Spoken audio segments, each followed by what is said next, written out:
तो आज हम बात करें अलग अलग levels of credit card user. अगर आप क्रेडिट कार्ड यूज़ करते हो तो आप इन सारे में से कौन से लेवल पे आते हो। हम on the basis of usage इस लेवल को देखेंगे। तो ऑब्वियसली ये जो लेवल्स है ये कोई ऑफिशियल पर्पस पे नहीं है, ये जस्ट कि डिपेंडिंग ऑन आप कैसे यूज़ कर रहे हो उस बेसिस पे इसे डिफाइन किया गया है। तो सबसे पहले आता है लेवल 0। तो ये ऐसे लोग हैं जो अपने आप को क्रेडिट कार्ड गेम से दूर रखते हैं। भैया मेरे को क्रेडिट कार्ड से मतलब नहीं है, वो समझते हैं क्रेडिट कार्ड लोन है, कर्ज है और वो इनसे दूर रहना चाहते हैं। वो अपना ट्रांजैक्शन कैश में करेंगे, डेट लेके करेंगे, लोन लेके करेंगे, लेकिन वो क्रेडिट कार्ड अपने ट्रांजैक्शंस के लिए यूज़ नहीं करेंगे, बिल्कुल भी नहीं। और वो भी जानते हैं कि क्रेडिट कार्ड में अलग अलग बेनिफिट्स है, लाइक आपको मूवी की मिलती है, लॉन्च एक्सेस मिलता है, तो वो क्रेडिट कार्ड लेके इस बेनिफिट्स को अवेल नहीं करेंगे। वो क्या करते हैं, इस बेनिफिट को अवेल करने के लिए वो अलग अलग टाइप ऑफ डेबिट कार्ड लेते हैं। जैसे कि आप जानते होंगे ICICI बैंक का एक कोरल क्रेडिट कार्ड है जिसमें आपको मूवी पे 100 रुपीज़ ऑफ मिलता है, क्वार्टरली लॉन्च एक्सेस मिलता है। तो सेम बेनिफिट ICICI बैंक अपने आप को डेबिट कोरल कार्ड के साथ भी देता है। तो ये जो लेवल 0 वाले लोग होते हैं ये क्रेडिट कार्ड की तरफ नहीं जाते, रैदर अगर इन्हें इस क्रेडिट कार्ड का बेनिफिट चाहिए होता है तो ये ICICI बैंक का डेबिट कार्ड ले लेते हैं, कोरल वाला। They enjoy the same benefit coral वाला, लेकिन वो क्रेडिट कार्ड नहीं डेबिट कार्ड के साथ एंजॉय करते हैं। तो अगर मैं इस लेवल पे होने का बेनिफिट बताऊं तो वो ओवर स्पेंडिंग से बच जाते हैं, अपने बजट में ही रहते हैं। कभी कभी जो क्रेडिट कार्ड यूज़ करने से होता है कि अगर आप थोड़ा ओवर स्पेंड कर देते हो या आपका बजट इधर उधर हो जाता है तो इस लेवल वाले यूज़र को ये बेनिफिट रहता है। लेकिन यहाँ पे डिसएडवांटेज ये रहता है कि जो क्रेडिट कार्ड की और भी बहुत सारी बेनिफिट है, सिर्फ रिवॉर्ड पॉइंट ही क्रेडिट कार्ड का बेनिफिट नहीं है। उससे आपको ट्रैवल बेनिफिट मिलती है, जैसे ऑक्टेन कार्ड है वहाँ पे आपको पेट्रोल में बहुत बेनिफिट मिलता है। तो ये सारे क्रेडिट कार्ड के बेनिफिट से ये लेवल 0 वाले यूज़र डिवॉइड रह जाते हैं। अब जो हमारा लेवल 1 यूज़र है ये है कीप इट सिंपल, मतलब इनके पास क्रेडिट कार्ड्स होती है, ठीक है, ये 1-2 क्रेडिट कार्ड रखते हैं बट इनको ज़्यादा फीचर्स नहीं पता होते। मतलब ये क्रेडिट कार्ड यूज़ करते हैं जब भी नाउ एंड देन इनको ज़रूरत पड़ती है, बट उसके अंदर जो मल्टीपल बहुत सारे फीचर्स होते हैं ये इनके बारे में इनको अच्छे से पता नहीं होता। 1-2 के बारे में पता होता है, सारे फीचर्स के बारे में नहीं, और पता होते हुए भी ये उसे अच्छे से यूज़ नहीं कर पाते हैं। तो इस रीज़न से जब भी इनके सामने और भी बहुत सारा नया नया क्रेडिट कार्ड आता है तो ये इंटरेस्ट तो दिखाते हैं बट उसे ले नहीं पाते, क्योंकि उन्हें लगता है फिर से ये उस क्रेडिट कार्ड को अच्छे से यूज़ कर पाएंगे नहीं। जैसे मैं अगर आपको एक एग्जांपल बताऊं तो सपोज करो आपके पास एक कोई भी क्रेडिट कार्ड है, ठीक है, आपको 2000 का उसमें रिवॉर्ड पॉइंट हो गया तो आपको 500 का वाउचर मिल जाता है मिंत्रा का। लेकिन सपोज करो आपके 1800 पॉइंट थे और आपने कोई मोबाइल वगैरह खरीदा, लेकिन आपने उसको क्या करा, EMI कर दिया। आप सोचोगे मेरे को रिवॉर्ड पॉइंट आ जाएगा, मैं फिर से मिंत्रा का कोई 500 का वाउचर ले लूँगा, क्योंकि अभी मेरे पास 1800 था, मुझे 2000 पॉइंट्स चाहिए मिंत्रा का वाउचर लेने के लिए। लेकिन होगा क्या, सिंस आपने उस ट्रांजैक्शन को EMI में कन्वर्ट कर दिया तो बहुत सारा ऐसा क्रेडिट कार्ड है कि जैसे आप उस ट्रांजैक्शन को EMI में कन्वर्ट करते हो वहाँ पे आपको 0 रिवॉर्ड पॉइंट्स आता है, कोई रिवॉर्ड पॉइंट नहीं आते।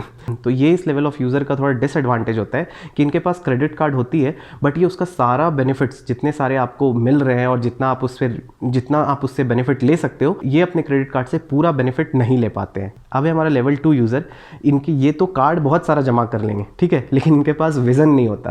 तो यहाँ पे क्या होता है कि सपोज करो कि आप इस साल बहुत ट्रैवल कर रहे हो तो आपको लगेगा मेरे को तो कोई भी पेट्रोल वाला कार्ड मिल जाए तो बहुत अच्छा होगा, तो आप SBI का जो BPCL वाला ऑक्टेन कार्ड है जिसमें 1500 एनुअल फीस है, आप वो जाके ले लेते हो। लेकिन आपका जो ट्रैवल था वो आपका इस साल ही बहुत ज़्यादा ट्रैवल था, नेक्स्ट ईयर से आपका इतना फ्रिक्वेंट ट्रैवल नहीं है, आप उतना फ्रिक्वेंट फ्यूल पे एक्सपेंस नहीं कर रहे हो। तो इस क्रेडिट कार्ड को आपने जो बेनिफिट के लिए लिया था इस साल तो आप उसको अच्छा बेनिफिट में यूज़ कर लोगे, बट नेक्स्ट ईयर से आप इसका उतना अच्छा बेनिफिट नहीं ले पाओगे। सिंस इसका एनुअल फीस ज़्यादा है तो ये क्रेडिट कार्ड आपको नेगेटिवली इंपैक्ट करेगा। तो इस लेवल 2 पे जो यूज़र होते हैं उन्हें अगर पता चल गया डाइनिंग पे 4x रिवॉर्ड मिल रहा है या शॉपिंग पे 5x मिल रहा है तो वो क्रेडिट कार्ड तो जमा कर लेते हैं, बट अगेन वो सिर्फ बेनिफिट्स को देख के कार्ड ले लेते हैं, बट अपनी वो यूसेज को उसके साथ कंपेयर नहीं करते कि ये क्रेडिट कार्ड जो मैं ले रहा हूँ इसे लॉन्ग टर्म में मुझे कितना यूज़ होगा।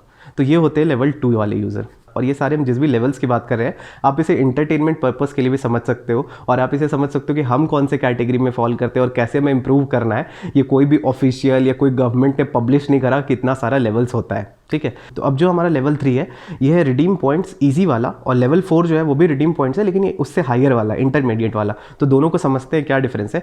तो जो सबसे अच्छा है, स्वीट पॉइंट है, जो मतलब सही है, वो लेवल 3 यूज़र है। इन्हें पता होता है कि कौन सा क्रेडिट कार्ड इन्हें चाहिए और इनकी पूरी स्ट्रैटेजिक प्लानिंग होती है उस रिवॉर्ड पॉइंट्स को रिडीम करने की। मतलब सपोज करो कि आपके पास HDFC का रिगालिया कार्ड है, मैं सिंपल वेरिएंट कार्ड का ही आपको एग्जांपल दे रहा हूँ कि उसमें आपको 150 स्पेंड करने पे 4 रिवॉर्ड पॉइंट मिलते हैं। और HDFC का स्मार्ट बाय पोर्टल है जहाँ पे सपोज करो कि आप इस कार्ड को यूज़ करके फ्लाइट बुकिंग पे 60% तक सेव कर सकते हो। मैं एक एग्जांपल ले रहा हूँ, ठीक है, और आपके फ्लाइट की कॉस्ट 6000 है जो आप 4 महीने बाद ट्रैवल करने वाले हो। तो इस कैटेगरी वाले यूज़र ना पूरा प्लानिंग करते हैं। तो मैं सिर्फ 2-2.5 हज़ार अपने पास से कैश स्पेंड करूंगा और बाकी रिवॉर्ड पॉइंट यूज़ करके ये फ्लाइट का टिकट परचेज कर लूँगा। तो अगर इन्हें 4 महीने बाद वो टिकट लेनी है तो 4 महीने से ये अपना रिवॉर्ड पॉइंट कलेक्ट करते हैं अलग अलग एक्सपेंस के तरीके से, और फिर ये उस रिवॉर्ड पॉइंट को यूज़ करके फ्लाइट के टिकट लेते हैं और इन्हें इवेंचुअली कम कैश देना होता है। तो ये जो लेवल 3 वाले यूज़र है ये पूरा स्ट्रैटेजिक प्लानिंग से चलते हैं।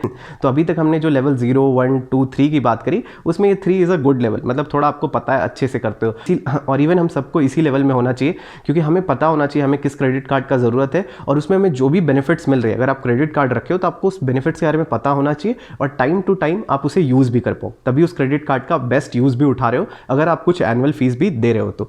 अब जो हमारा लेवल 4 पे है वो है रिवॉर्ड्स पॉइंट का इंटरमीडिएट वाला, मैंने बोला था। इसका मतलब ये ना कम में खुश नहीं है। अगर एक रिवॉर्ड पॉइंट की वैल्यू 1 रुपये मिल रही है तो इन्हें और चाहिए। तो ये और कैसे लेते हैं, जैसे हयात इंटरनेशनल है जहाँ पे आप होटल्स वगैरह बुक कर सकते हो। तो ये जब ट्रैवल करते हैं तो हयात आपको ऑप्शन देता है कि उनका एक पोर्टल होता है, ठीक है, जहाँ से आप हयात वगैरह में बुकिंग करते हो। तो आपके पास जो भी रिवॉर्ड पॉइंट है वो अगर आप यहाँ पे डालोगे तो आपको 1 रिवॉर्ड पॉइंट के बदले 1.5 रुपीज़ तक का बेनिफिट मिलता है। ये जो मैंने एग्जांपल दिया ये ऑब्वियसली बस समझाने के लिए दिया, ऑब्वियसली ऐसा होता है, बट हाँ ये 1 का 1.5 मिलेगा, 1.3 मिलेगा, ये फिक्स नहीं होता। और अगेन ये डिपेंड करता है कि उस टाइम पे सीजन कौन सा चल रहा है, पीक सीजन चल रहा है बुकिंग का, अवेलेबिलिटी कितनी है, तो ये बहुत सारे फैक्टर्स पे डिपेंड करता है। तो इस लेवल ऑफ यूजर को है ये कम में खुश नहीं है, इन्हें 1 पॉइंट के बदले 1.5 चाहिए। और इसके लिए वही होता है कि इन्हें बहुत ट्राई करना पड़ता है, इन्हें ढूंढना पड़ता है कब वो सीजन फिजिबल है, कब वो अवेलेबिलिटी है, तब जाके ये चीज़ उन्हें मिल पाती है। अब जो लास्ट लेवल है वो है लेवल 5, और भाई ये प्रो और एक्सपर्ट वाला लेवल है, तो इसके बारे में तो बात ही नहीं करना। मतलब जो क्रेडिट कार्ड को पूरा निचोड़ के यूज़ कर लेते हैं, जितनी बेनिफिट्स दिए उन्होंने सब कुछ, और उनसे ये मैक्स आउटपुट लेते हैं अलग अलग तरीके से। जैसे आप अपना रिवॉर्ड पॉइंट्स कहीं और ट्रांसफर कर देते हो डिपेंडिंग ऑन द सीजन, फिर आपको वो बेनिफिट मिलता है। जैसे यहाँ मैं आपको अपने एक फ्रेंड का एग्जांपल देना चाहूँगा कि वो एक RBL का क्रेडिट कार्ड यूज़ कर रहा था और उसका कोई एक दिन और उसका बर्थडे लास्ट वीक आया था। तो उसने मुझे कॉल करा कि भाई मेरा अभी बर्थडे आया हुआ है और RBL का कार्ड मुझे मेरे बर्थडे पे 10% एक्स्ट्रा डिस्काउंट दे रहा है, ठीक है, मेरे को यूज़ करने पर वो 10% एक्स्ट्रा कैशबैक दे रहा है। तो उसने क्या करा, अपना जो NPS अकाउंट होता है तो पूरा 1.5 लाख रुपीज़ का NPS उसने ये अपने RBL क्रेडिट कार्ड से कर लिया और उसे ये एक्स्ट्रा 10% कैशबैक भी मिल गया। तो ये होते हैं प्रो लेवल वाले, जिन्हें पता होता है कि कौन सा क्रेडिट कार्ड है, कौन सी बेनिफिट है। जैसे बर्थडे में बहुत सारे आपको क्रेडिट कार्ड अलग अलग बेनिफिट देते हैं, तो इस तरह से प्रॉपर स्ट्रैटेजी और ट्रैक करके ये अपने अवेलेबल क्रेडिट कार्ड का मैक्सिमम बेनिफिट उठाते हैं। तो ये थे सारे लेवल ऑफ यूज़र, लेवल 0 से लेकर लेवल 5 तक। तो अगर आप क्रेडिट कार्ड यूज़ करते हो तो आप भी देखो कि आप कौन से लेवल में फॉल करते हो, और कोशिश करो कि आप जो भी कार्ड्स दे रहे हो अपने यूज़ के हिसाब से लो, और उसके साथ जो भी बेनिफिट है आप उसका मैक्सिमम फ़ायदा उठाओ, ताकि आप जिस भी लेवल पे हो वहाँ से आप प्रो लेवल तक जा सको। तो ये थे अलग अलग level of users and depending on आप कैसे क्रेडिट कार्ड यूज़ कर रहे हो, आप किस लेवल में फॉल कर रहे हो, आप उसे कमेंट सेक्शन में बताओ। तो अगर आप जानना चाहते हो कि कितने टाइप के अलग अलग फीस आपसे क्रेडिट कार्ड में चार्ज किए जाते हैं, like annual fees, joining fees होता है,